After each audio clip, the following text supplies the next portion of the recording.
ایک نبی اپنی قوم نو کہہ رہے نے اے میری قوم دے لوگو اپنے رب کو استغفار کرو، اپنے رب کو اپنے گناہاں دی معافی منگو، اللہ پاک توڑے تے مسلادہار بارش نازل کرے گا، وَيَزِدْكُمْ قُوَّةً إِلَىٰ قُوَّتِكُمْ۔ اللہ ہمدن استغفار تسی کرو میں رب تنو قوت والا بنا دماں گا۔ آج انہاں بزرگاں نے آسوٹیاں بڑیاں نے کرسیاں تے بیٹھے نے میرے آنا لیبل بزرگ، ذرا پوری توجہ نال میری طالب علم دی گانوں دل تے لکھیا دے، اللہ ہمدن استغفار کرو میں رب تنو قوت والا طاقت والا بناواں گا۔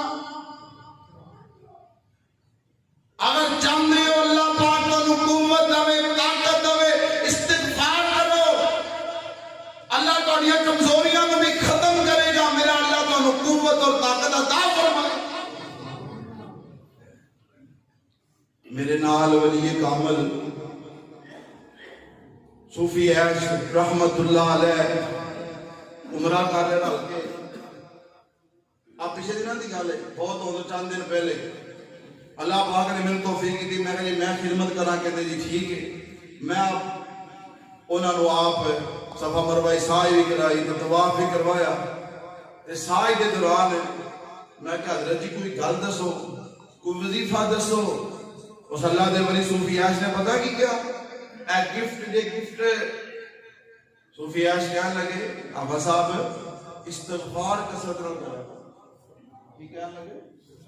استغفار کثرت نہ کریا کرو۔